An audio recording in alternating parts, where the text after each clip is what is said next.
Emily wiped the damp cloth over the last table in the conference room. The clock on the wall read 9:15 at night.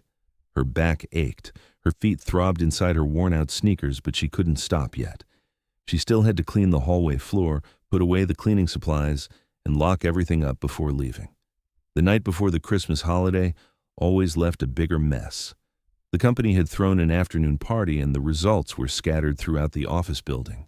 Crumpled napkins on the floor, plastic cups left in unlikely corners, snack crumbs stuck to the chairs. On the break room counter, someone had forgotten a piece of cake inside an open box. Emily collected the cups, threw the napkins into the trash bag, and wiped the surfaces with quick, precise movements. 35 years old, blonde hair tied in a messy ponytail, tired blue eyes. She'd been working there for almost 2 years, always on the night shift. It was when they paid a little more, and she needed every extra cent.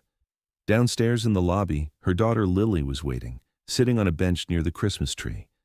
The girl was 5 years old, with blonde hair that fell in soft waves to her shoulders and light eyes that sparkled with the colored lights of the blinking bulbs. She swung her little legs, which didn't reach the floor, and watched the tree with that typical childhood fascination. But it wasn't just the tree that held her attention. On the table nearby, there were still leftovers from the party. Cold chips piled on an aluminum tray, pieces of white bread with jam, a half-empty bottle of soda, and that piece of cake with chocolate frosting untouched inside the box. Lily looked at the food. Then she looked up the stairs, hoping to see her mother come down. Her stomach rumbled quietly. She hadn't eaten much for lunch, just a little rice with an egg that her mother had prepared before they left home. The refrigerator at home was empty. Lily knew this because she had opened the door earlier, looking for something. There was only a bottle of water and an empty margarine tub that her mother hadn't thrown away yet. Emily came down the stairs with the cleaning cart, the sound of the wheels echoing in the silent lobby. She saw her daughter staring at the food and felt a pang in her chest. "Lily, come help me. Put this away," she called, trying to distract the girl. Lily got off the bench and went to her mother, but before helping, she glanced at the table again. Her eyes shone with something between curiosity and desire. "Mommy," her voice came out low, hesitant. "Can we spend Christmas here?" Emily froze. She felt her heart tighten. She let go of the cart handle and knelt in front of her daughter. "What, my love?" Lily pointed to the lit-up tree, then to the table with the food. "There's a pretty tree here. There are lights. There's food." She paused, looking at the floor. "There's nothing at my house." Emily closed her eyes. She took a deep breath. She felt the tears burning, but she didn't let any fall. Not there. Not in front of her daughter. "Honey, this isn't our home," she said, trying to keep her voice steady. "We're going to spend Christmas at our house, our own way." "But there's nothing there," Lily insisted, with that brutal honesty only children have. "The fridge is empty. I saw." Emily opened her mouth to answer, but the words wouldn't come out. What could she say? That everything would be okay? That there would be food tomorrow? She didn't even believe that herself. It was at that moment that the glass entrance door opened. The sound cut through the silence of the lobby like a blade. Emily looked up, startled. No one was supposed to be there at this hour. The building was already closed. The lights on the upper floors were off. Only the lobby was still lit because of the Christmas tree. A man walked in hurriedly.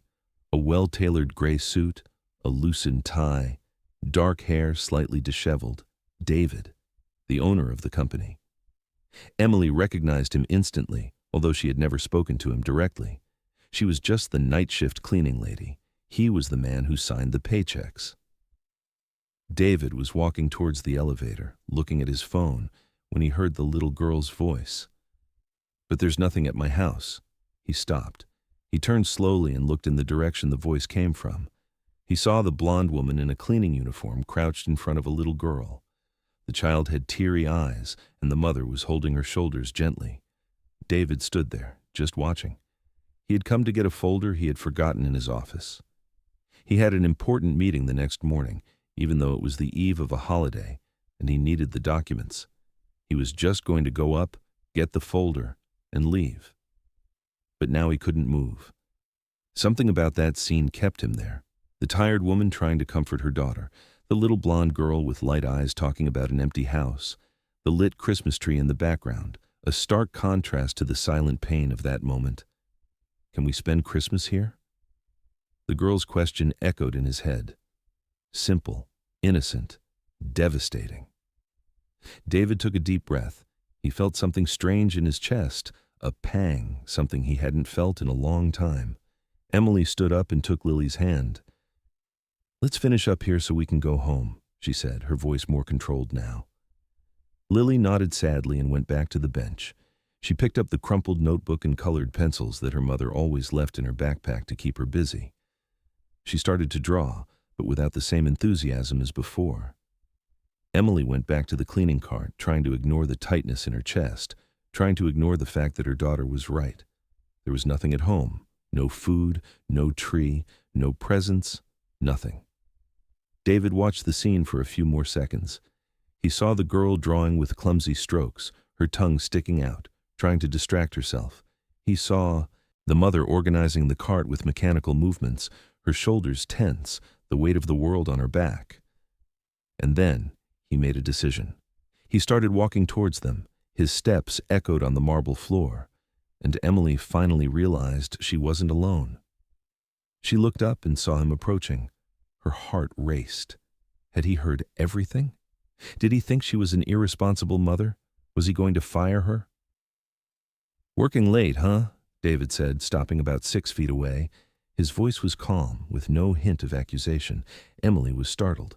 She dropped the cloth she was holding and wiped her hands on her uniform. "Good evening, sir," she replied quickly. "We're just finishing up. The food was already here. We didn't touch anything." She said it without thinking, as if she needed to justify herself, as if she had been caught doing something forbidden. David made a gesture with his hand, almost dismissively. "I know." He looked at Lily, who was now watching them with curiosity. Then his eyes returned to Emily. "I heard what your daughter said." Emily felt her face flush. She wanted to disappear, but David continued before she could say anything. "Tonight is a special night, Christmas Eve." He paused. "Have you two had dinner yet?" The question caught Emily off guard. She hesitated, not knowing whether to lie or tell the truth.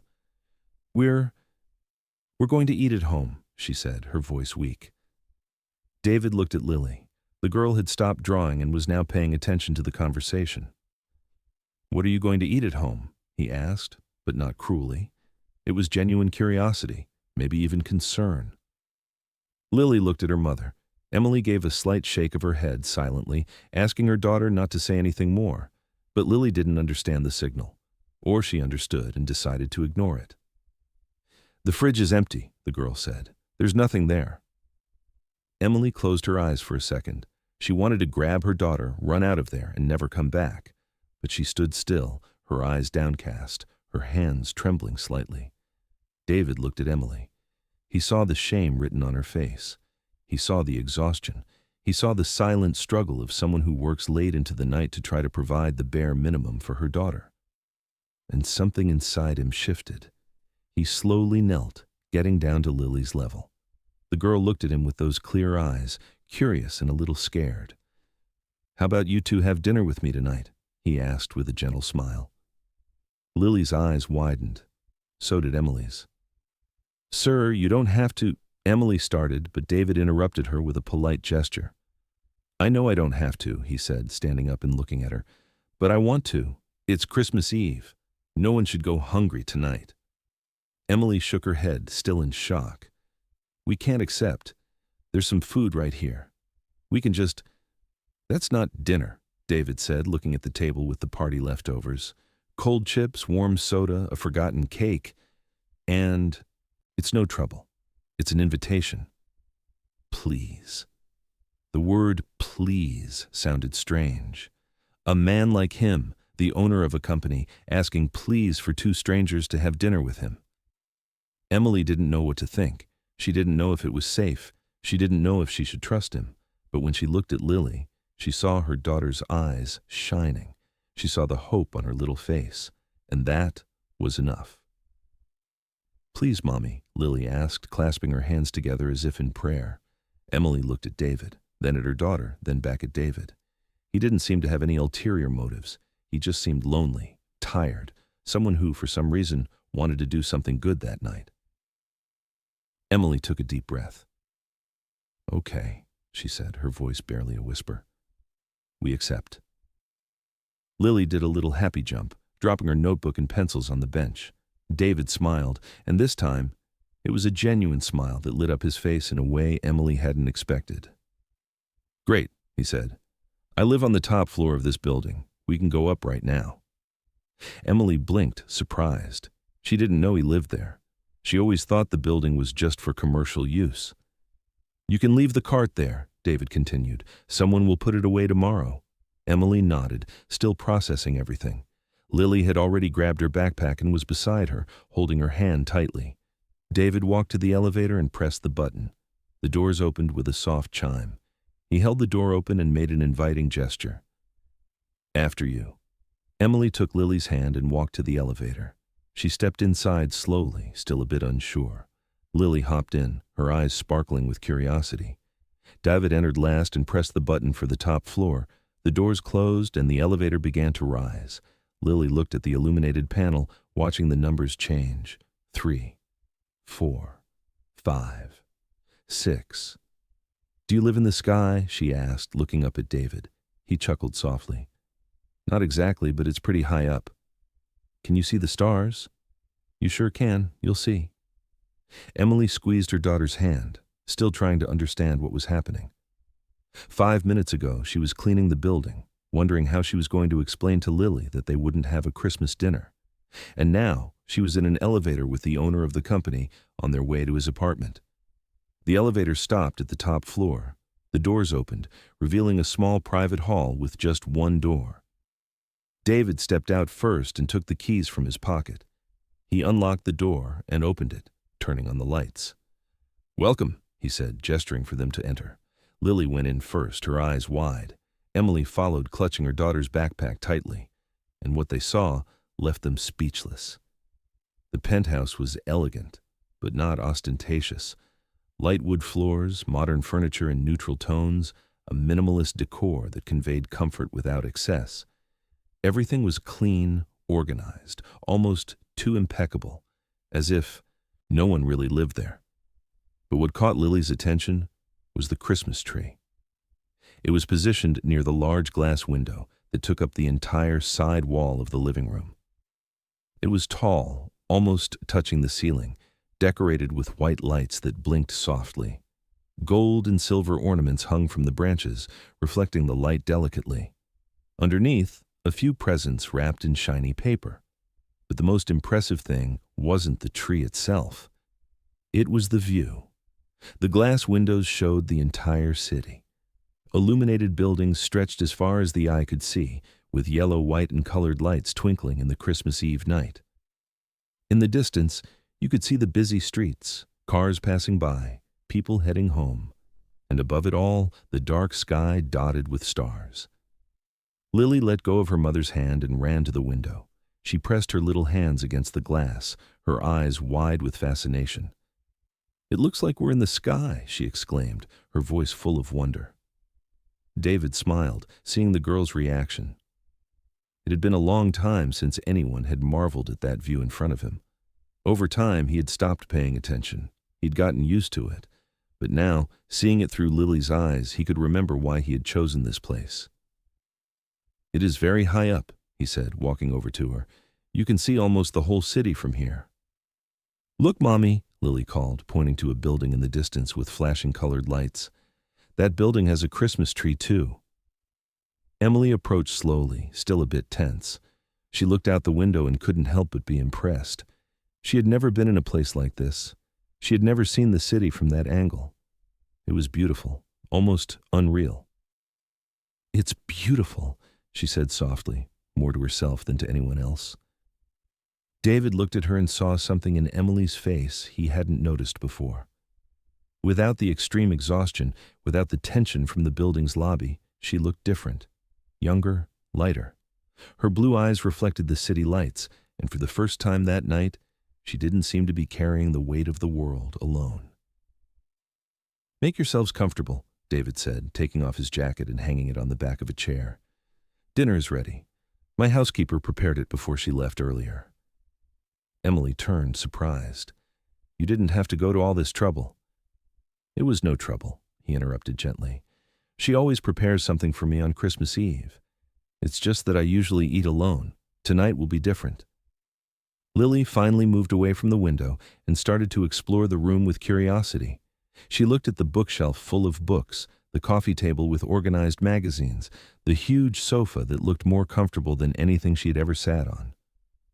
"You can sit," David said, seeing her hesitation. "You can touch things too. It's okay." Lily smiled and sat on the sofa carefully, as if she were afraid of breaking it. Emily remained standing, still holding her daughter's backpack. "Let me show you where you can wash your hands before we eat," David offered, pointing to a hallway. "The bathroom is there, first door on the left." Emily and Lily went to the bathroom. It was large, with white tiles, a lit mirror, and a marble countertop. Everything smelled of cleanliness and expensive soap. Lily washed her hands carefully, using more soap than she needed just because she liked the smell. Emily washed her hands in silence, looking at her own reflection in the mirror. She looked tired. Her blonde hair was messy, her cleaning uniform wrinkled. She tried to tidy herself up a bit, fixing her hair, adjusting the collar of her shirt. "You look pretty, Mommy," Lily said, smiling.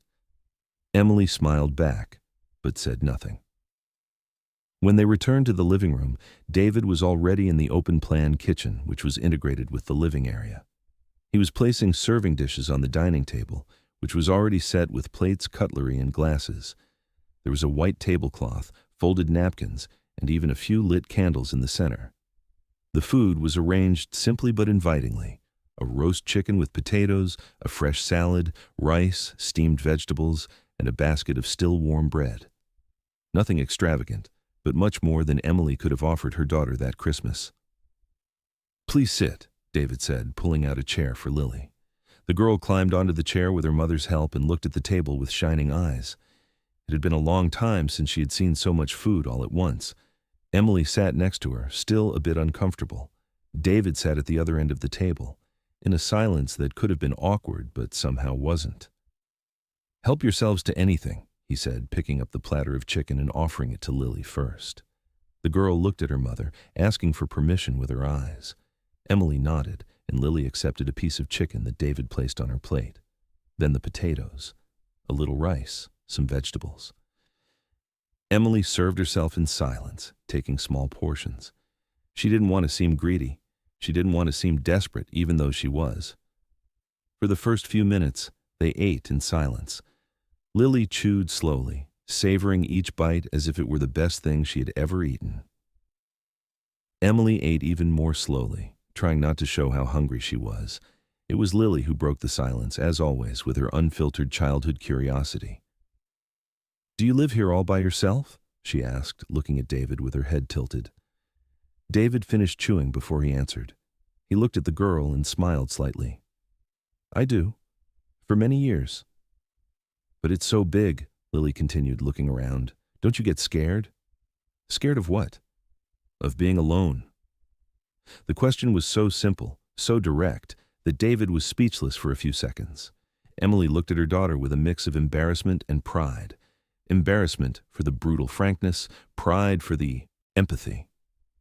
"Sometimes," David admitted, surprising himself with his honesty, "but I've gotten used to it."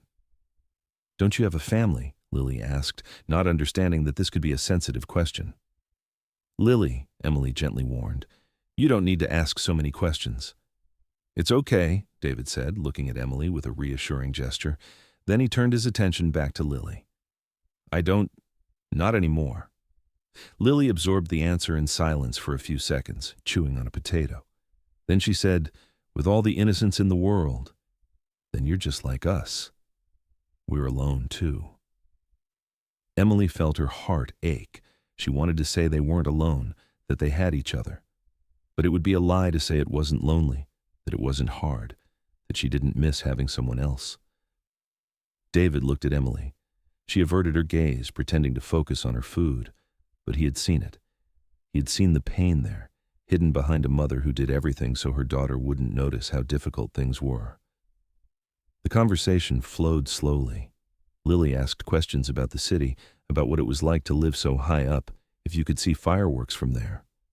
David answered with patience, sometimes even with enthusiasm, as if he were rediscovering his own apartment through her eyes. Emily spoke little, but she smiled. She smiled seeing her daughter excited. She smiled hearing David answer the questions with genuine attention, without rushing, without irritation. For the first time in a long time, she didn't feel like she was bothering someone. She didn't feel like a burden. David, for his part, felt something strange and at the same time familiar. A feeling he had forgotten, the feeling that the house was alive, that there were voices, laughter, presence. For the first time in years, he wasn't having dinner alone at a table that was too big, eating food prepared by someone who left before he even got home. When dinner was over, Lily yawned. The exhaustion was beginning to overcome the excitement. "I think it's time to go," Emily said, starting to get up. David looked at the clock. It was already past 11 at night. "Of course, I'll call a car for you," he offered. "It doesn't make sense for you to take the bus at this hour." Emily was about to refuse, but David was already on his phone. In a few minutes, the car was on its way. They walked to the apartment door. Lily held her mother's hand, her eyes half closed with sleep, but still with a smile on her face. David opened the door and turned to them. For a moment, no one said anything. There was something in the air, something different, something new. "Thank you for the company," David said, and his voice sounded sincere. "It was nice spending the evening with you. I was going to be alone. It was a very pleasant night." Emily smiled. Not that polite, distant smile of someone thanking for a favor, but a genuine smile from someone who had also felt something different that night. "We're the ones who should thank you," she said, "for everything." Lily let go of her mother's hand for a second and hugged David's leg. "Thank you for dinner," she said, her voice tired but happy. "It was the best Christmas." David felt a lump in his throat. He knelt and hugged the little girl back, carefully, like someone hugging something precious. "For me too," he said. And it was true. They said their goodbyes simply, without grand words, without promises. Just a quiet farewell, charged with something new, something that none of the three could name yet. But it was there. A bond. Delicate, fragile, but real. Emily and Lily got into the elevator. David stood at the door, watching until the doors closed. He saw Lily smile. Emily's small wave. When the elevator went down, he returned to his apartment and closed the door. The house was silent again, but it wasn't the same silence as before. It was different. Lighter.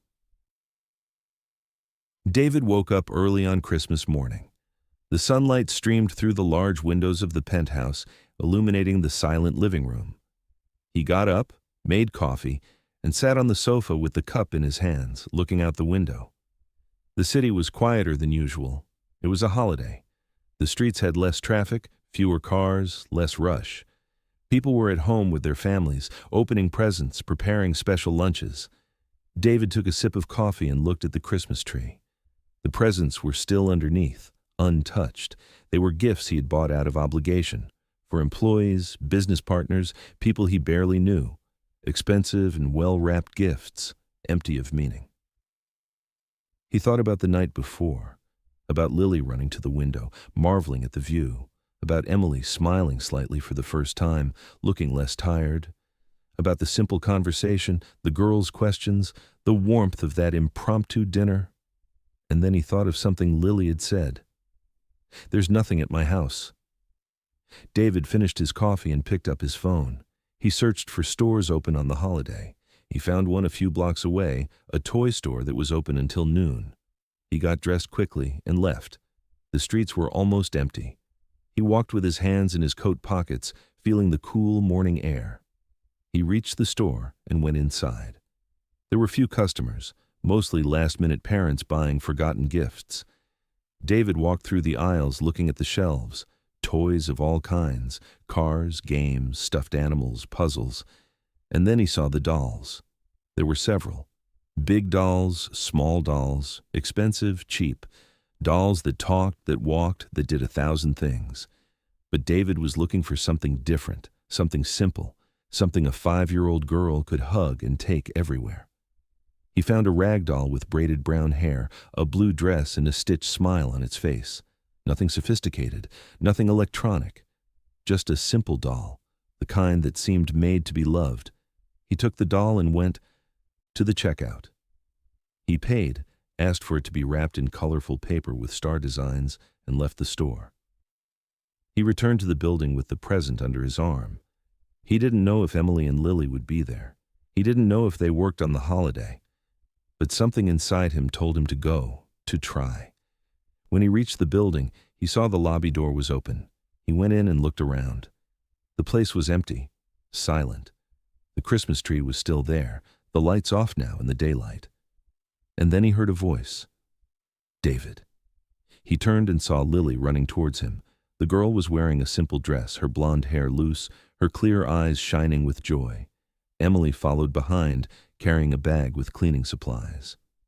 Hi, David said, smiling as Lily stopped in front of him, breathless from running.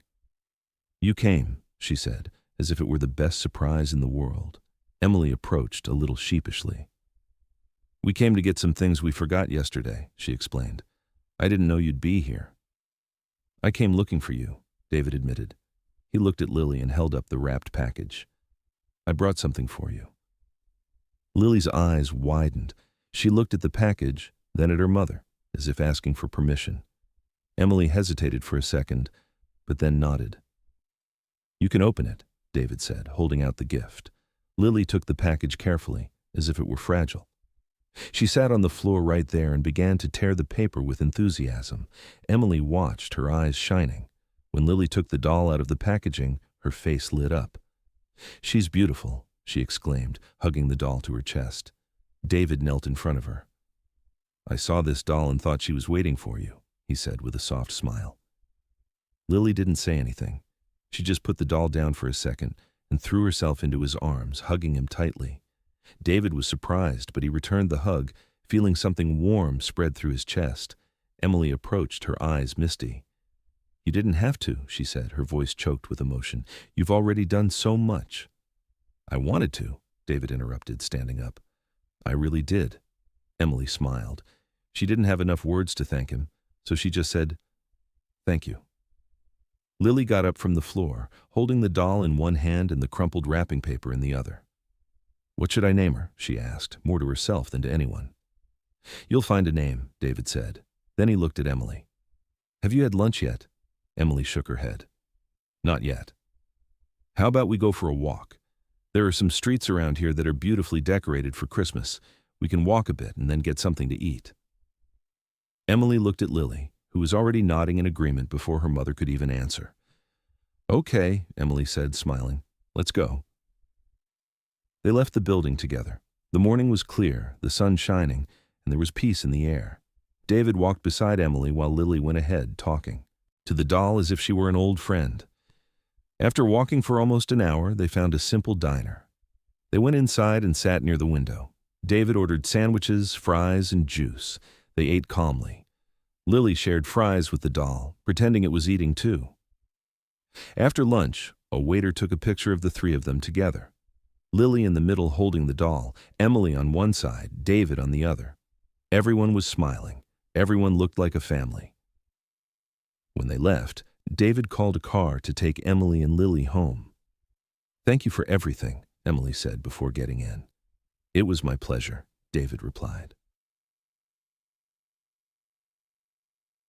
A few days later, Emily and Lily met David at the building. Lily held out a handmade card with colored drawings and uncertain letters. Merry Christmas, David. You are my friend. David knelt, emotional. This is the best gift I've ever received. But that night, David sat in his penthouse looking at the card. You are my friend. He looked around. The apartment was immaculate, but empty. So empty. He thought about Christmas dinner with Emily and Lily, how alive the house had felt. For the first time, he didn't feel scared of wanting a family. The next morning, David showed up at Emily's small house with groceries, rice, beans, milk, fruit, everything essential. Emily cried when she saw it. "Thank you." Later, they went to a park. Lily played while Emily and David talked. "She's not in school," Emily admitted. "I can't afford it." David's chest tightened. "How much does it cost?" Emily shook her head. "David, no. You've already done so much." But he'd already decided. Days later, David arrived with breakfast. "Lily is going to school," he said. Emily tried to refuse, but when she looked at her daughter, she couldn't deny her this chance. "Okay." For Lily, David also offered Emily a job. Receptionist, fixed hours, better salary. Emily cried, "I accept." Weeks passed. Lily started school in her new uniform, backpack on her shoulders. She was nervous but excited. Emily started her new job. She finally had a normal routine, and David became part of their lives. Weekend lunches, homework help, school events. He was there. A year later, it was Christmas Eve again. David arrived at Emily's new house. They had dinner together, simple food, laughter, warmth. After Lily went to bed, David looked at Emily. "I don't want to go back to the empty penthouse," he said. "I want to be where there's family." Emily smiled. "Then stay." And slowly, David did. He became the father Lily never had, the partner Emily never thought she'd find. Because sometimes, the most beautiful families aren't born. They're built. One kind choice at a time, starting on a Christmas Eve when a lonely billionaire heard a little girl say, "There's nothing at my house," and decided to change everything.